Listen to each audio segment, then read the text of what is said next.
राम राम। ओम नमः शिवाय। भगवान शिव के 12 ज्योतिर्लिंगों में 11वां ज्योतिर्लिंग सेतुबंध रामेश्वरम है। सेतुबंध रामेश्वरम के विषय में शास्त्रों में 2 कथाएं बताई गई हैं। एक कथा इस प्रकार है कि जब प्रभु श्री राम ने लंका विजय के लिए सेतु की स्थापना की, उस सेतु पर चढ़ने से पहले, लंका जाने से पहले प्रभु श्री राम ने कहा कि मैं अपने इष्ट भगवान शिव का पूजन करना चाहता हूं। उन्होंने भगवान शिव की स्तुति की। भगवान शिव अपने पार्षदों के साथ वहां उपस्थित हो गए।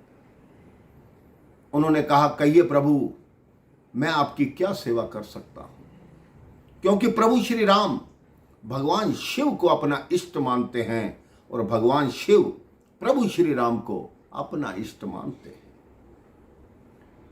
प्रभु श्री राम ने कहा कि मैं रावण का वध करने के लिए लंका जा रहा हूं। सबसे पहले मुझे आपकी पूजा अर्चना करनी है, आपसे आशीर्वाद लेना है, तभी मुझे विजय प्राप्त होगी। भगवान शिव ने कहा, आपकी विजय निश्चित है, उसको कोई नहीं टाल सकता। हालांकि रावण मेरा परम भक्त है, कई वरदान प्राप्त कर चुका है, लेकिन उसका जो मार्ग है वो अधर्म का है और आप धर्म के पथ पर हैं और धर्म की सदैव ही जीत होती है। तब प्रभु श्री राम ने कहा, अगर आप मेरे से प्रसन्न हैं तो लोगों की भलाई के लिए, इस जग की भलाई के लिए आप लिंग रूप में यहीं स्थित हो जाएं, जिससे जो भी दुखी प्राणी आपके पास आए, आपका दर्शन करे, उसके सब मनोरथ सिद्ध हो जाएं। भगवान शिव ने तथास्तु कहा और वहां विराजमान हो गए। जो वो ज्योतिर्लिंग था वो रामेश्वरम के नाम से प्रसिद्ध हुआ। प्रभु श्री राम ने और भगवान शिव ने दोनों ने उसकी अलग अलग व्याख्या की।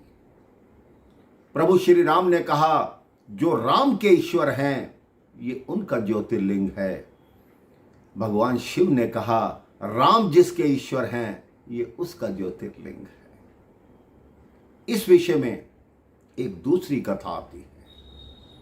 कहते हैं, लंका विजय के पश्चात जब प्रभु श्री राम लंका से अयोध्या के लिए निकले तो उन्होंने पहला पड़ाव समुद्र के इस तरफ गंधमादन पर्वत पर डाला। वहां ऋषि मुनि उनसे मिलने आए तो प्रभु श्री राम ने कहा, मेरे मन में एक विचार आता है कि मैंने रावण का वध किया, लेकिन वो ब्राह्मण था, मुझ पर ब्रह्म हत्या का दोष लग गया है, इसलिए मैं चाहता हूं कि मुझसे ये ब्रह्म हत्या का दोष हट जाए। तो ऋषि मुनियों ने कहा, आप भगवान शिव की स्थापना कीजिए और देखिए भगवान शिव आपको सारे दोषों से मुक्त कर देंगे। प्रभु श्री राम ने हनुमान जी को कैलाश भेजा कि जाओ भगवान शिव से एक लिंग रूप लेकर आओ, जिसकी हम यहाँ पर स्थापना करेंगे। हनुमान जी कैलाश गए। वहाँ भगवान शिव उपस्थित नहीं थे तो हनुमान जी कैलाश पर बैठकर तपस्या में लीन हो गए। वो भूल गए कि मुझे लिंग लेकर वापस जाना है।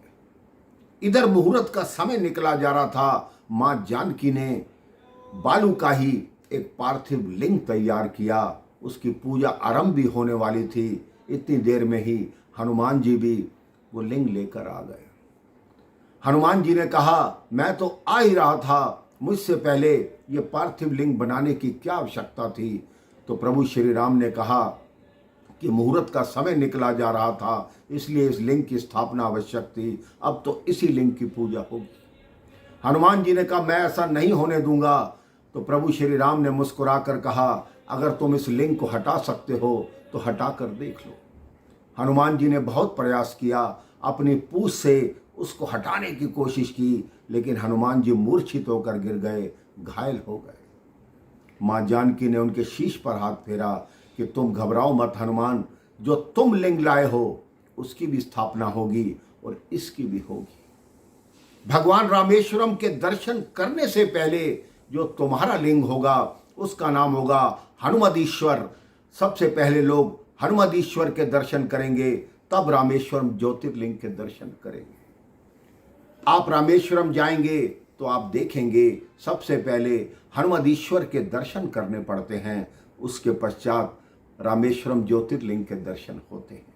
जो लोग वहां गए होंगे उनको ज्ञात होगा कि सबसे पहले सागर में स्नान कर कर फिर 21 कुओं पे चारों तरफ परिक्रमा भी हो जाती है और 21 कुओं पे स्नान करना पड़ता है। उसके पश्चात भगवान रामेश्वरम के दर्शन होते हैं।